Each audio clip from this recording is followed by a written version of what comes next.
Yo, what is going on YouTube, man? We got our Clash in Paris review, bro. Here's our honest review. We're gonna go match by match, talk about outside factors and like where I expect WWE to go with their ESPN deal. I kind of like stuttered right there, but we're just gonna brush past it. But listen, so this is Clash Paris. This was the final show on Peacock. I kind of disappointed with WWE. They didn't show love to Peacock for like being on there for what was it, like the last 5 years, having all their pay-per-views. I'm honestly kind of disappointed that WWE is going to be doing $30 a month, but it is what it is, bro. So with that being said, get your bag, WWE. I ain't hating. But let's get to the first match. We have Roman Reigns versus Bronson Reed, and just a one-on-one match, bro. We're gonna get straight to it, bro. Let's talk about it. So this match was pretty good. It wasn't the best match. It wasn't the worst match. It was just average. It was a solid match. Obviously Bronson Reed. There was a really cool spot. Let me bring this up because I'm gonna forget. There was a really cool spot where Roman Reigns looks like he was about to hit the spear. Bronson Reed caught him in the spear while being speared and then powerbomb. I don't know how he pulled that off, but hey, the move was really nice in that aspect. So with that being said, Roman Reigns ended up picking up the W, which was kind of expected. I predicted that. We are 1-for-1 on our predictions, bro. Roman Reigns does get the win. He's celebrating. He's getting like praised by the crowd. By the way, the crowd was super hot. The pop for Roman Reigns' entrance, Chef's Kiss, Lyon, France, one of the best like crowds in WWE history. Like that's just such a hot spot, bro. Was a really great like pop. So with that being said, Paul Heyman comes in the ring. He's like, yo, I acknowledge you, my tribal chief. I'm sorry. Please forgive me. Please forgive me. While having Roman Reigns' 2 pairs of shoes wrapped around his neck. Roman Reigns is like, give me my shoes. Roman Reigns ends up getting his shoes back and then puts Paul Heyman in a guillotine. He's holding him there for like 30 seconds and then eventually he lets Paul Heyman go. And that's the first time we've seen a guillotine in like 2 years from Roman Reigns. I can't think of the last time Roman Reigns used a guillotine, so it's kind of a refresher. Like he didn't just Superman punch him and spear him. So with that being said, obviously, like I said, Roman Reigns did beat Bronson Reed. I kind of forgot about that detail, bro. When Roman hit the ooh wah, bro, the crowd pop all the way. That was another thing I want to talk about. Was phenomenal. Roman Reigns goes to the announcer tables. He starts like dancing, like celebrating his win over Bronson Reed. And this is where shit goes down here for Roman Reigns. You see Braun Breaker creep around on camera. He jumps from the one announce table to the other announce table, spears Roman Reigns, and basically the moral of the story is they beat the shit out of Roman Reigns. Bronson Reed, Braun Breaker, they just jump Roman to the point you're like, bro, where's Jey Uso? Jey Uso sleeping and watching his cousin get murdered. But moral of the story is, look, you think when Braun Breaker is done attacking Roman, you think, oh, they're going to let him heal. That's the end of the segment. Then Bronson Reed comes back, starts running down while Roman's on like one of those like stretcher things. I don't know what it's called. It's those things that like keep your back straight. I'll probably put the word somewhere on screen. I can't think of what it's called at the moment. But then he hits him with a tsunami while Roman's on the low board or whatever it's called, the backboard, or you know, y'all know what I'm talking about. I'll put a picture or something. So, but either way, with that being said, Roman does get hit, and then eventually Jey Uso does come out, but it's all too late. Roman's already practically dead. He's written off screen. Jey Uso shows a little bit of fighting. I was supposed to say fighting Jey Uso. He's Jey Uso. Jey Uso fighting Braun Breaker and Bronson Reed, but unfortunately, the pressure gets too much of the two men, and they basically just beat up on Jey Uso, and obviously Roman Reigns is already beat up to the side. So they beat up Jey Uso. It tells the story like Jey Uso might be written off for the main event. He might not be able to compete in the main event. He injured his ribs. You know, he had the taped up ribs. You know, every babyface gets the same thing. Taped up ribs, which is kind of annoying, but either way, they kind of went off script because they said Roman Reigns was going to walk out Jey Uso during the main event. But that obviously didn't happen because Roman Reigns got fucking murdered in the first match. So with that being said, I think Roman Reigns is going to be off TV for a while. I don't think he's going to come back till like maybe like near Survivor Series, not this again, WrestlePalooza. There we go. I said it. It took a few tries, but it is what it is. WrestlePalooza. Honestly, I would give this match the match wise, I would give it like a 6 out of 10. It was average. Like it was a little above average. It wasn't nothing crazy. As far as for the aftermatch, bro, the match itself was like 15 minutes, but all the aftermatch bullshit with all like the Roman getting murdered, Jey Uso getting almost murdered, it was like 60 minutes. The whole first like Roman match, the whole like all the segments and all that involving it was like an hour. So like even after Roman Reigns and Jey Uso got attacked, Adam Pearce like banned Bronson Reed and Braun Breaker from the ring, and they were saying like, yo, we gotta help Seth Rollins win like later tonight. And basically, Adam Pearce said, nah, bro, y'all come back. Y'all are suspended indefinitely without pay. Kind of teases that like a new member of the Vision joining, which we'll get into later towards the main event. And basically, we don't see them for the rest of the night. So with that being said, we got the next match, which is the Street Profits match. And bro, as a big Borderlands fan, I'm really hyped for the Street Profits, bro. This was a really good match. They come out in like really cool Borderlands gear. In the beginning of the match, oh, by the way, the crowd pops were amazing. They did a Firefly tribute for like Bray Wyatt for the Wyatt 6 entrance, which is really cool, by the way. Alright, guys, so like I was saying, in the beginning of the match, Montez Ford and Angelo Dawkins are going back for like who should start. Angelo Dawkins wants to like start the match first. Montez Ford is like, okay, bro, you got it. You can start the match. Basically, I would say this match was, there were some spots where the match was like kind of rough. Like it looked like they were kind of like botching a little bit. But other than that, bro, as y'all know, I'm a big Montez Ford fan. I can't wait for him to get a singles push. And that was kind of the story they outlined. They were trying to push like, yo, the Street Profits might split. The Street Profits might split. Even people on Twitter, like Angelo Dawkins posted a tweet saying like his patience is running thin, which is really vague, kind of hinting at like maybe like they're going their separate ways, which unfortunately, in a way, I do want them to go their separate ways because I think they're great singles as they could be. If the Street Profits just changed life and moved to like Raw, they could rebuild the Raw tag team division, which is what I said in the past. But the moral of the story is, Angelo Dawkins does get a hot tag. He gets tagged in from Montez Ford. He ends up taking out Joe Gacy, hits him with like a football tackle, flies him into like the barricade, and then basically Eric Rowan's behind him, and then they basically go back and forth, and Dexter Lumis comes out of nowhere and basically attacks Angelo Dawkins, leading into Angelo Dawkins being kind of like written off the rest of the match.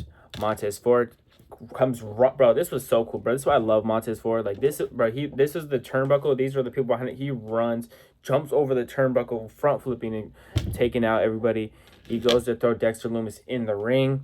But as soon as he gets like in front of the ring, you see the witch. I'm drawing a blank. Nikki Cross grab his leg. The ref isn't looking, so this is all happening. And then Bray Wyatt hits him with Sister Abigail, basically ending the match, bro. They throw Montez Ford in the ring. They hit the plague. Dexter Lumis and Joe Gacy, they retain the tag titles, and that's pretty much the end for that match. It was a really good match. Honestly, I fucked with it. It was a solid match. It was a 7 out of 10, I would say. As far as the Street Profits breaking up, I do see it.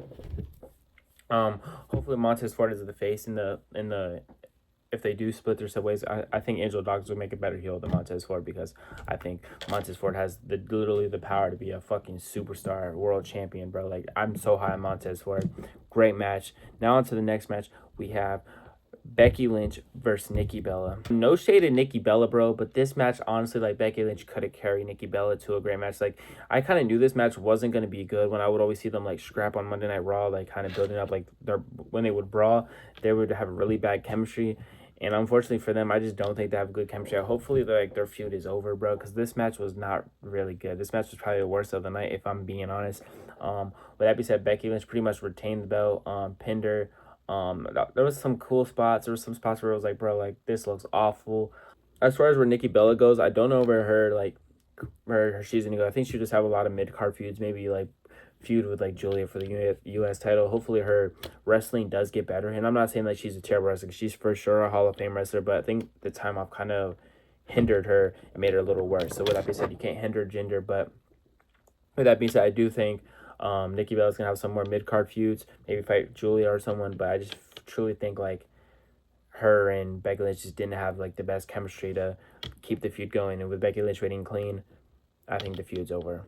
As far as where Becky Lynch goes, we'll talk about her later after the main event, because obviously if you've seen the show, you know what happens. We'll talk about Becky Lynch and where she's gonna go with her whole whatever the fuck. We're gonna go into detail about that. So we'll talk about Becky Lynch after the main event, or during the main event, or in the main event. You get what I'm saying. Either way, we got the next match, the Donnybrook match, bro. This was the best match of the show, in my opinion, bro.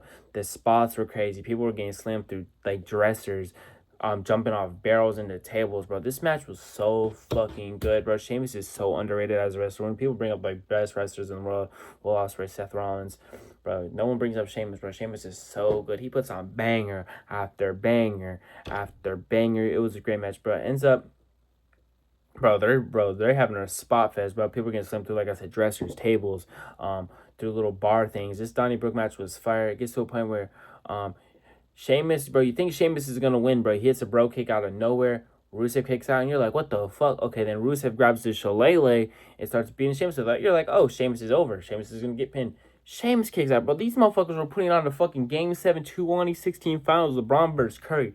These motherfuckers were cooking, but moral of the story is, ends up Rusev hits the accolade on Sheamus, makes Sheamus tap. And I think they said this was the second time Sheamus has ever tapped in his career. Like, Sheamus just doesn't tap. He never gives up in his matches, but he unfortunately tapped, which, I mean, I don't know where they're going to go with it here. I think they should keep feuding, because, bro, this match was so fucking good, bro. Honestly, 4.5-star match, bro. I could see people making a case for it being a 5-star match. Like, this match was that good.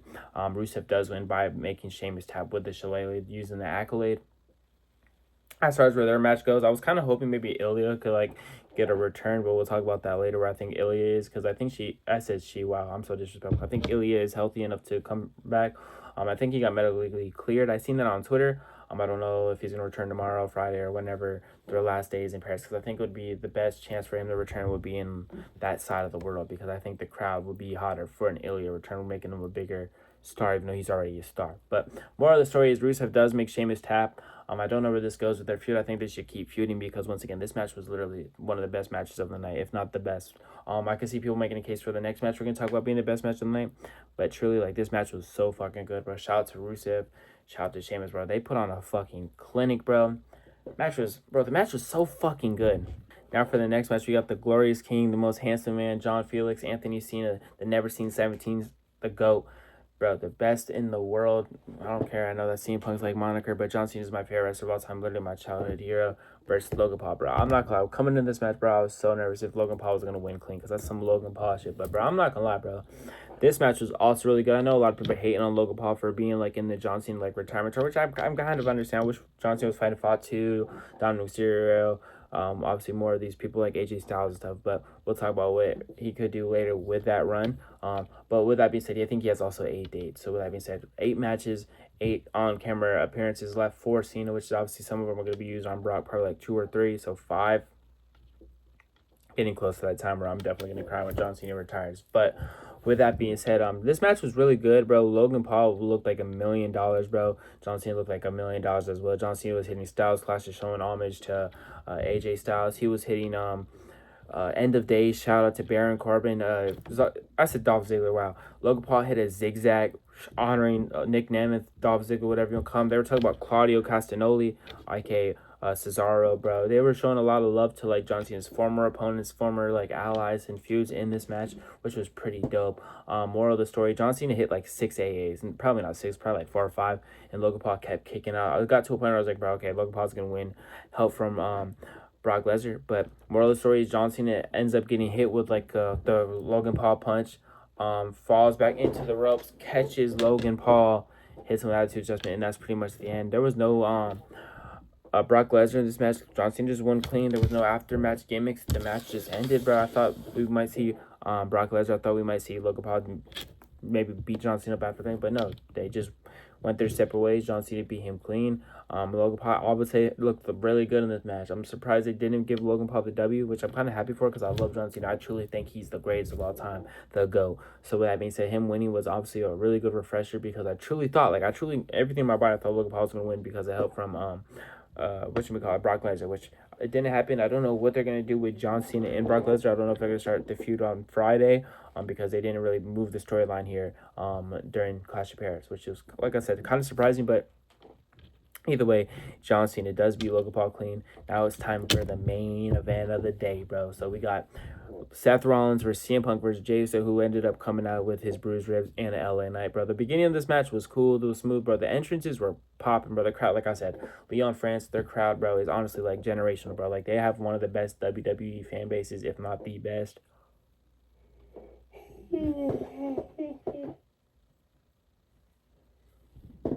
All right, so basically the start of this match, everyone's like taking turns beating up Seth Rollins, because he's obviously did all of them dirty, like single-handedly, like attacked them, did something dirty to them. So they're all fighting and jumping Seth Rollins as as a trio.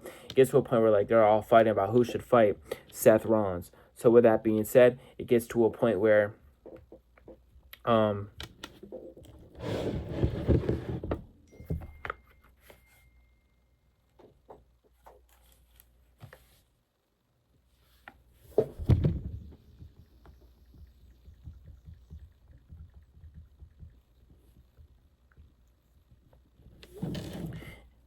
it gets to a point where they all start fighting each other. Jey Uso takes out CM Punk, and then Jey Uso takes out LA Knight. Basically, they all start fighting. Jey Uso and Seth Rollins start fighting outside to like the fans area, and then you see LA Knight peel back around behind Seth Rollins after Seth Rollins takes out Jey Uso, and then they start fighting. It was a really good match. Like, I honestly, I really fucked with this match. It was a good match. Comparing it to like the Royal Rumble one, where it was like LA Knight versus AJ Styles versus Randy Orton versus who am I missing? Roman Reigns, obviously, because he was the champion.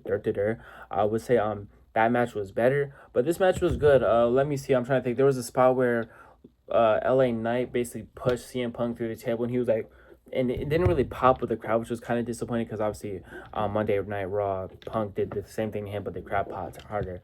LA Knight was really cooking this match. He jumped from the top rope all the way out to the announcer table, missed the elbow drop. Seth Rollins was able to roll out, and this is where we get to the finish. Seth Rollins sees Jey Uso out on the ground to the side, starting to get up. He runs, hits him with a curb stomp, puts him out for the rest of the match. He turns around. He sees LA Knight over there. Curb stomp, puts him out the rest of the match after LA Knight missed the elbow drop. He was recovering. Then he goes, grabs the chair. How do I explain it? Like, CM Punk was kind of like this. Seth Rollins puts his head in the chair. He says, "I hate you. I hate your family. Get out of my company. I don't want you here. I'm going to end your career. This is your last match. I don't want you here. You will never touch the title again." As soon as he goes to hit the curb stomp through the chair that's wrapped around CM Punk's head, CM Punk like slips his head out the way, moves out the way.